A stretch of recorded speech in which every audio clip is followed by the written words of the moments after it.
So what we're going to do is look at, I think we're going to do an overview of how color plays out. And maybe I'll ask whoever wants to chime in with some examples of how it works for them. But we're going to look at the kind of the four areas of the chart where color is really important, and then we're going to look at how the tonal information can get through that, and then we're going to end looking at Ello's chart and just applying kind of what we've talked about, if that sounds good to everybody. So the first place to start with is your dietary regimen. And the dietary regimen is called determination.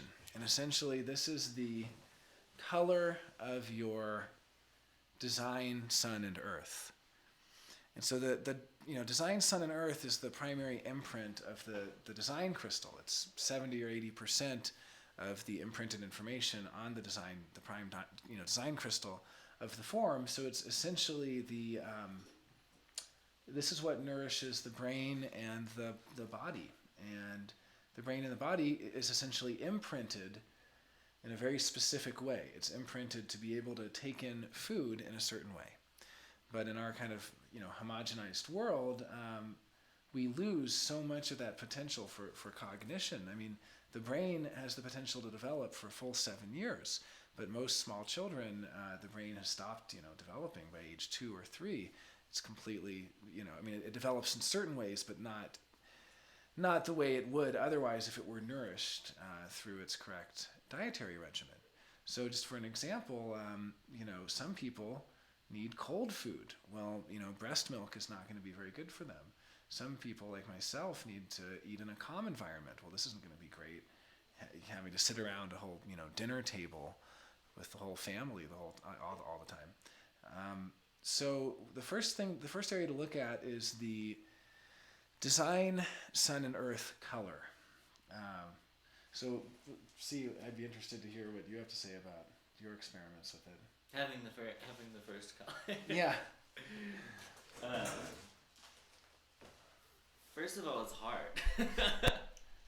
It's difficult to follow that in a world where, but I guess now it's getting easier with the, But yeah, first color, like I touched on before, was, it's about single ingredients, or in your case, alternating between having a single ingredient. And even following this sort of, when we talk about hunter-gatherer sort of things, it's not only really satisfying to to have several foods to sort of pick at and munch on, but I really have found that I like going to the store every day and just picking what I'm gonna eat, like I'm going out into the woods to gather. You're going out to forage. And I'm going out to forage. It's that's really part of the experience of eating in that way. But the results I notice immediately if I don't do that. Right. Yeah. My body feels less energetic. I get foggy. It's so quick. Yeah, and something to kind of notice too would be whether the tone comes through. I mean, I've noticed that. So I'm third color, second tone. Fourth color, second tone, which means that I need to eat in a very calm environment, oftentimes by myself. And then second tone is taste, and I actually get a lot of information from taste, and just tasting things. For instance, in the last few months, I've gotten really into tasting wine and to tasting scotch and things like that. And if I have been following my dietary regimen, like I have recently, I've been following it very well, and I did a scotch tasting today, and I got so many different flavors and so much, my taste buds were so sensitized to the tiniest little taste of scotch. Whereas if I were eating pretzels and hanging out and laughing and so on, and then I start to get this heartburn, and then I start to try to taste the scotch, and suddenly I just don't get any information from it. It's amazing how quickly my taste buds change when I have indigestion from eating around other people, from overstimulation, because I have a digestive system that really, really needs a lot of calmness. Now, the other interesting thing is that your and my digestive systems are harmonics for each other. Mm-hmm. So we're talking about color transference here. And when you don't follow strategy and authority, essentially you are in transference at the design side. It's something you don't hear people talk about a lot, but you will be in transference at the design side, which can look like, for you, where the ingredients are the most important thing, you might be asking yourself, where can I find the right circumstance to eat? And focusing more on when you're eating, and focusing more on what the environment you're eating in is. For me, it's the opposite. I focus my whole life on what I've eaten, and I've thought that the solution to indigestion, or the solution to feeling bloated or just not being able to digest well, or having all of those digestive issues, feeling sluggish, lethargic, food coma, I always thought the solution was the ingredient. So I tried cutting out wheat, and tried cutting out cheese, and tried this and tried that. I was diagnosed with GERD, which is, acid reflux. And the fact is, that was at a time in my life when I was eating around other people every single meal. I was having my coworkers, we'd have lunch together, I'd have dinner with friends, I'd be out at bars, I'd be in a hustle and bustle, and I could eat white rice and have indigestion. And now I could eat a deep fried jalapeno popper before going to bed and be fine. So it's like, for me, it didn't really matter. Now, for some people, the food does, and this is also depending on if you're upper or lower trigram of the colors. So color 1, 2, 3, the food itself is going to be a lot more important. Color 4, 5, 6, it's going to be the circumstances. And also I think it's so important for me to follow my diet, because my tone is feeling, and as a manifester, I can't follow my emotional authority unless Right. I'm eating correctly. Yeah, C is an emotional manifester, and also feeling is like all sorts of frequency. It's sensitivity to EMF, to electromagnetic. It's sensitivity to light. You're an amazing lighting designer, among many other things, and it makes sense because you have the cognition to appreciate subtle differences in light and subtle differences in frequency, and that goes away when you're eating burritos and stuff like that. So we'll kind of go through these quickly. Do you two need to head out, or are you heading to the show? Or? Okay. Well, we're going to try to finish up soon because, so we can all get going. But okay, so let's just kind of go through. So the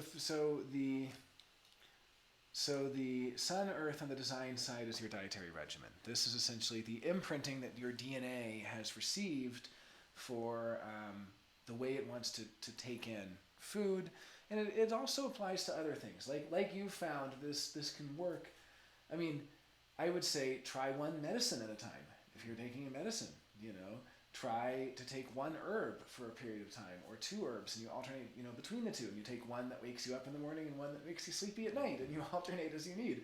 But, instead of taking a bouquet of things, this could also apply to the way that you take in information. You could very much read one thing at a time, or alternate, but because you're alternate between the two. And instead of piling up and hoarding a bunch of it, you go out and find it as you need. You go out and find the information when you need it and take it in piecemeal. For me, being 4th color, I like to take in the kind of high level. It's almost like a mountain sort of thing. I like to take in the high level, and I like to take it in assuming that the foundation is already solid. So then we move to the nodes, to the design nodes. Now, the design nodes are going to be your imprinting for your environment, and this is essentially the ideal frequency. Now, I should first say that environment and location are different. Every location is going to have predominant frequencies, kind of a predominant environment, and then there's going to be little sub-environments in it, and you can find little areas. This house probably has all 6 environments if we deconstructed it enough. However, there's also going to be an environmental frequency for a larger place. There, certain towns or parts of town, things like that. And similarly, we have the 6 environments, like we talked about earlier, how, your cave's environment. Well, when you're transferred, again, the transference is going to go to the harmonic. So caves, which is really well suited for being basically in a densely packed auric environment with a lot of other people, kind of a hardscape, a city environment, might want to run away to the mountains, and I'm mountains environment, and I've spent so much time in cities. And it's interesting to see how transference works at the design side as well. But what's going to happen is as soon as you're following strategy and authority, which is following, your sacral center or your, solar plexus and so on, based on what your authority is, the body is going to naturally stop transferring. It's basically going to naturally, align you, and you're gonna know, oh, I need to eat single ingredients, or I need to be in caves, and you're gonna naturally find that cave because someone's gonna ask you a sacral question. Do you want to sit there? And you'll be like, and then they'll be like, well, do you want to sit here? Because that's the cave frequency. That's the one that has your back to the wall and you can see the entrance, and you're picking what bedroom, and you pick the bedroom instinctively that has only one door, because when you're following strategy and authority, it's naturally going to align you to that. But then, once you're in the correct color, you're able to get that tonal information. That's what I was kind of talking about is, and we can read these in a moment. I have some to read. Or like Mike, do you know your tone for environment? Tone? Yeah. Okay, I'm gonna have to check. Or how about you, C? What's your? For environment, shores. But what's the tone? Oh, the tone.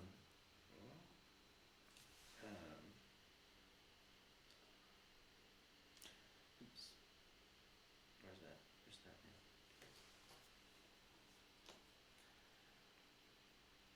So C is sixth color environment, which is shores.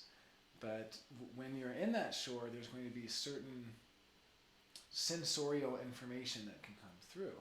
Like I can just give an example for myself. I'm fourth color mountains, but then I'm sixth tone, which is touch. So I gain a tremendous amount of information from touch when I'm in the right environment. If I'm actually kind of, aligned in that mountain frequency, my sense of touch becomes so sensitized. And I've noticed it. I've noticed when it's more and less sensitized. But I've noticed, I get a lot of information, quote unquote, just a feeling. It's almost like auric information that you get from, touching things. And so for me, it's very important that I have very nice things to touch and good energy that I enjoy and so on. I think I'm for inner vision. Inner vision. So C is inner vision. Now, third tone is outer vision, which is what we're more familiar with. Someone whose environment was outer vision, third tone, would need a lot of art and a lot of really nicely laid out things and make it look very visually stimulating. For C, it's the opposite. Being fourth tone, you need a place where you can meditate, where you can turn inward, a place that's kind of minimal, that doesn't actually have a lot of art on the walls, that doesn't actually have a lot of visual clutter or anything. So, being sixth color, shores, I can imagine you being by the shore in a place where you're able to close your eyes and to kind of meditate in that place. It's kind of an eyes closed environment, if you will. Environment tone is different than cognition?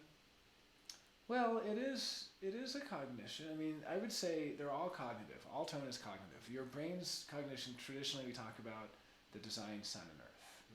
But all four of the tone fixings have to do with cognitive information that you can access when the color is not being transferred. So when you're eating your right dietary regimen, your brain is receiving so much more, or sending so much more sensorial information to your mind, essentially, and you're able to notice this so much more. Your brain's getting it too, and when you're in the right environment, you're able to get so much more information as well. Just because I'm taste cognition at my determination level and I'm touch at the environment, I guess that means that taste and touch are both going to be very powerful for me. I'm going to get a lot of information from both of those avenues. So then we move on to perspective. This is the personality nodes. And perspective is really what you notice in the environment. And now we're on the side of the personality, the side of the mind. And an example for me, using myself as the example, I'm color 1 for my personality nodes. And color 1 is fear. And so when I'm able to not be in transference, I'm noticing everyone's fears. And I'm noticing who's going to survive and who isn't. I'm noticing their weaknesses.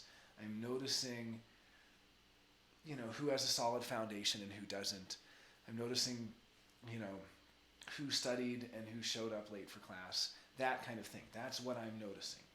But because I have third tone, outer vision, I'm going to notice it in a very visual way. I'm going to get a lot of visual information. It's almost like being like a Sherlock Holmes or something, where you notice it. You zoom in on the stain on the sleeve, and it tells you, some interesting thing about the person. And so finally, we're at the kind of crown jewel of the 4 radical transformations, which all have to do with color, and that is motivation. And this is the personality SunEarth. This is 70% of who you identify as yourself, as you. This is your personality. This is what makes you you. And at that level, there's too much to go into just right in depth, but just to say basically, color transference at the personality level is very obvious to see, because you see that the person, it causes a lot of problems. I'll put it that way. At the personality level, and the only way for color to be correct at the personality level, it's always going to flicker into its transference. The only way for it to be correct, really, you just notice that the times when it is correct, and you notice that certain people pull you into that correctness, oftentimes through questions they will ask you. For instance, Mike is a third color desire, motivation. So I'll ask Mike what his goal is, and he's always asking me, well, what's your plan? What's your agenda? And things like that. If somebody's first color motivation, I'll ask them, how does it work? How are you going to do that? And it makes them a little bit afraid, because that's fear. And then they start thinking about how it's going to work. But you'll notice, so many people who are 6th color innocents, for instance, are living out their transference. And they're supposed to be uninvolved. They're supposed to be observers from the outside. They're supposed to not ever interject themselves in situations. You find them jumping in the middle of the fray at any instant. Meanwhile, you find desire motivation people like Mike and myself, or Ra, actually, who spend much of their lives just saying, leave me out of it, and why bother, and what's the point anyway, and so on. And so, but you can see that when we are aligned to our correct color, we have this amazing cognition that comes through. And it really is a sensorial thing. That's what's so amazing. And again, you go through this whole process of human design with all of its concepts, and you actually get back to very fundamental. They say it might make you see differently. Well, that can be literal too, and smell differently too, and taste differently, and all of these things actually transform at a physiological level, and that's what's so kind of unreal about it when you realize how much impact it has at the physical level. Okay, so we're going to do this pretty briefly. We're going to look at Ello right here. And, excuse me. Okay. And so this is a chart submitted by a fan of the channel, a splenic projector. And I was just going to go through the 4 color tone configurations. And if anyone has any ideas about them or questions, please jump in. So starting with determination, we see that Ello has a 4th line body, 3rd color, and 5th tone. And I actually found, there's a great book. It's in the PHS series, where there's actually blurbs written for every single combination, exhaustively, of line, color, and tone. So I found the one here. And I'm going to read it. So this is about the 4th line body. The 4th line body is a weak body. It can be exhausted. It can be worn out. This should be familiar for any 2 4s out there, that the 4th line can get so exhausted when it's at the body side. It's not like a 4-6 where they're getting weary of people because their personality is worn out. That's C. I wish C were here to, get a kick out of that. But the 4th line body, the body itself is getting worn out. Is getting worn out. It's getting overwhelmed. The 4th line body can be overwhelmed by taking in the feelings of others, taking in the energy of others, taking in the auras of others. Yet at the same time, it's not going to be careful about that if it's in transference. There's nothing more common than the exhausted, burnt out opportunist. And I guarantee most of them are going to be right variable. They're going to be right oriented, and that's what this is, because the tonal fixing makes left or right. And the right variable is all about being receptive and all about being open to the other. So of course they're going to take in so much. Just exhausted, just taking so much and being burnt out because they try to play strategic opportunist and they're not. The left variable can be the strategic opportunist, right? Which is, this is if you have tone 1, 2, or 3 on your design SunEarth. But in this case, yeah, tone 5, they're transpersonal beings. They're on the right. And so, this is just kind of a small blurb about it, but I would say, color 3, that's thirst. And in this case, it's the 3-5, it's cold. They need cold. So I actually have a blurb here from 64keys.com. The color 3, tone 5, the cold eater with sensory perception, feeling. Tone 5 is feeling, which also relates to frequencies, auras, electromagnetic, sound, and so on. The cold eater, their digestive system tends to be too hot, which is why they should eat only cold meals and drink only cold beverages. Cold meaning below room temperature, cooled. For this type, the most important dietary rule is to drink sufficient amounts of cool liquid and look for good water quality. They should refrain from consuming hot dishes and drinks. Wait until hot food has cooled before consuming it. This helps balancing the regulation of body temperature as well as the intake and storage of liquid. The most important physical sense, 5th tone, is the sense of emotional perception. Food should create a feeling of well-being and not blur the act of sensitive emotional perception. In this type, awareness is created after they have experienced and felt something. It's because it's part of the solar plexus binary, which is an experiential. The tones are split up, 1st and 2nd tone, splenic binary, 3rd and 4th tone, ajna binary, and 5th and 6th tone, solar plexus binary. So if you're familiar with solar plexus, you'll know it's an emotional and it's an experiential center. And so this type, has to have experienced and felt something. This type attaches great importance to how food feels and which energies it possesses. This type has a flexible immune system. By giving the body time to fully process experiences, the immune system will be able to learn. So, this is so that was all from 64 Keys, which I highly recommend that website. Very cool site. Has a lot of great information. And so that's their interpretation of color 3, tone 5. And I would just say, again, for someone like this, unless they are actually drinking, their cold liquid-based foods, they're not going to have that sensitivity. They're not going to be able to experience things in that way. They're not going to be able to fully process what they've experienced. So it's very important for them to have that. So moving on to the environment, we have a 4th line environment with color 6 and tone 3. So shores. This is going to be shores, right? And 4th line environment, an environment of networking, of friends, of opportunities, basically an environment of trusted friends, a pretty stable environment is good for them. And with the 6th color, when they're in that shores environment, this is going to be natural shores. So it's an environment of being around very few auras. It's like it's 4th line environment, so they need their allies, they need their friends, they need their opportunities, but it's shores and it's natural shores. And the 4th, 5th, and 6th color environments really need to be away from that many auras. They can't be in a subway. They can't be in a hustle and bustle. They need to kind of have their space from other auras. They need to be in the landscape and natural environments. So when they're in their natural shore environment, they're going to have tremendous access to that 3rd tone. I'm just going to read a little bit what 64 Keys says about the 1st, 2nd, and 3rd tone of the 6th color, which is the natural shores. The environment most beneficial to developing your talents is a place of transition. A waterside, for instance, on the coast. Such kinds of environments should always allow you to see the horizon. It's important to have a wide, unobstructed view. Being in places where you can see what is distant and different, like on the seashore, the lake, the edge of a forest with a fine panoramic view.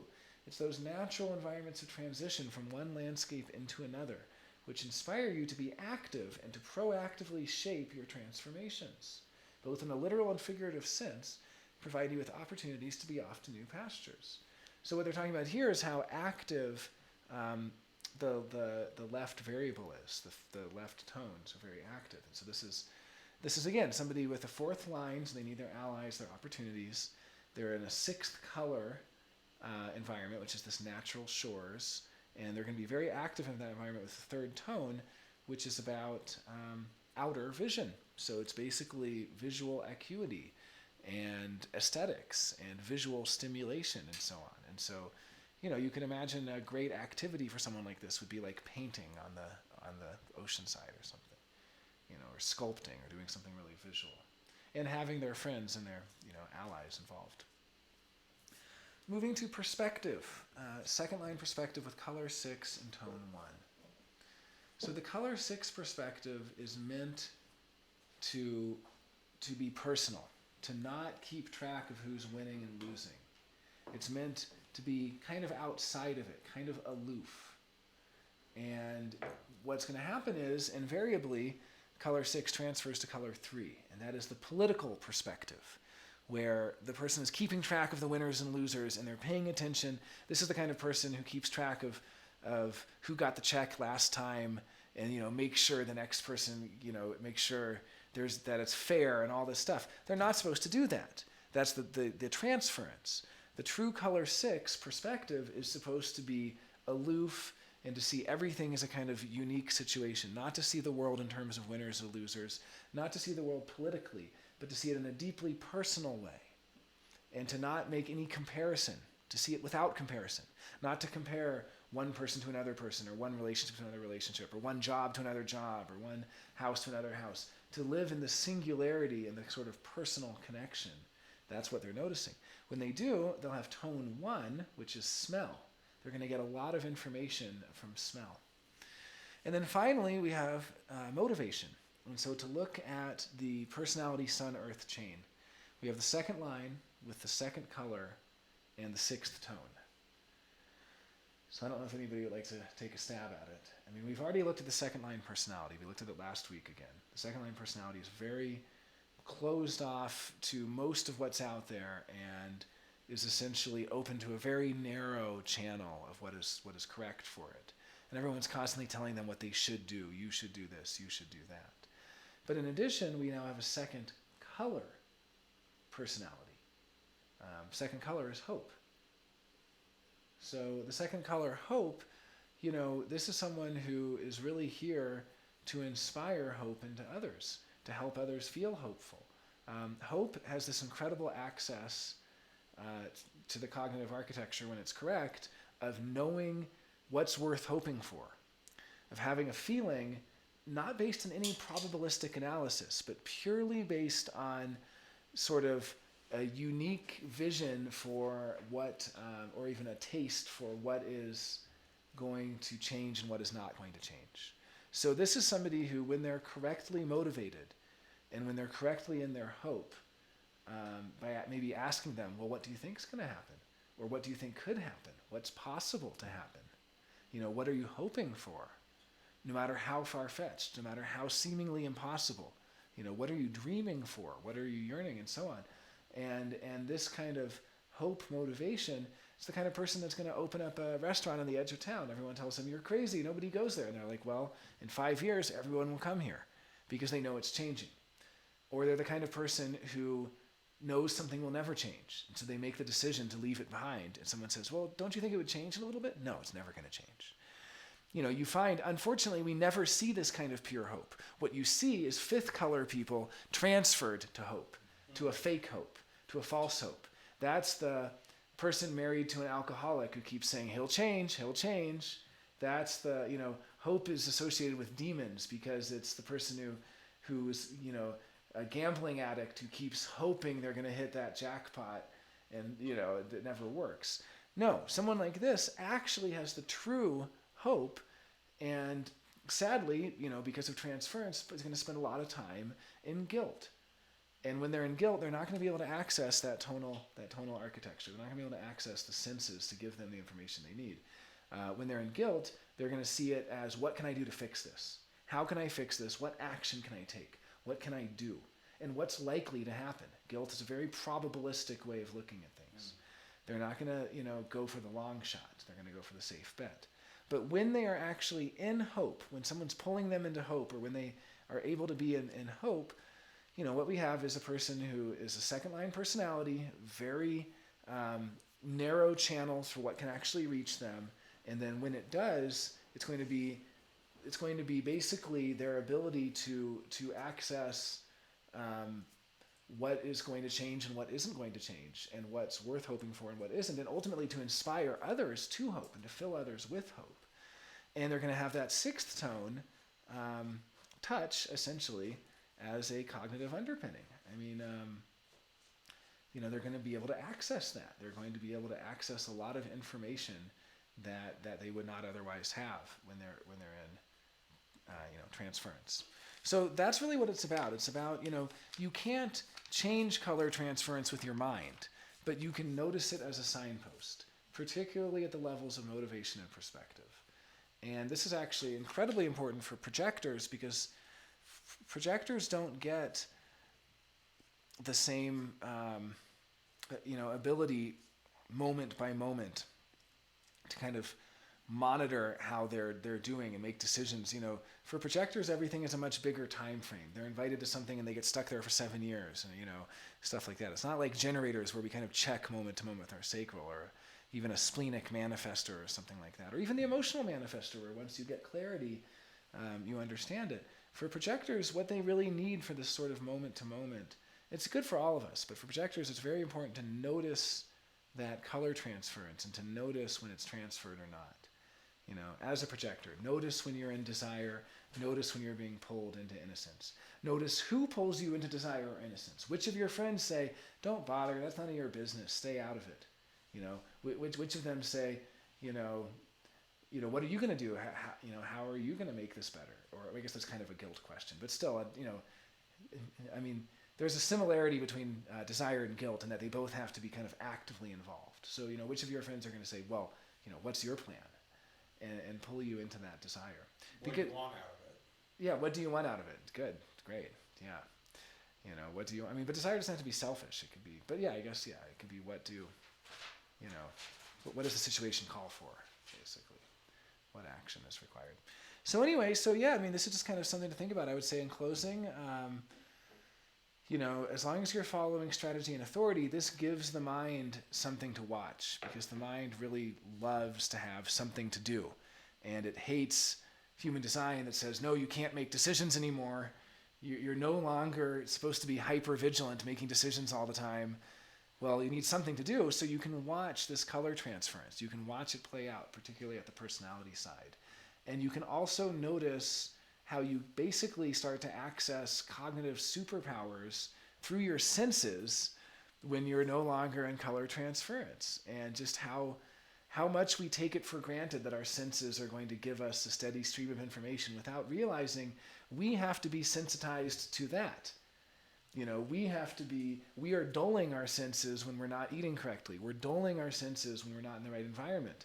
I'm not supposed to be in a city. If I take a subway twice a day, every day for year after year, I'm dulling my senses, quite literally. Yeah, God bless you. So in closing, I would say thank you all for being here. Thanks everyone at home for watching and listening. And it's something to notice, and to really notice how that works for you when you're able to access your tone.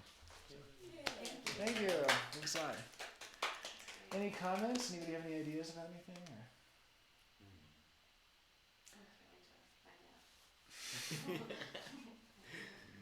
Well, yeah, no, we can keep going with it. I'm calling this one a little short, so we can hopefully get to the show. So, all right, thanks everyone.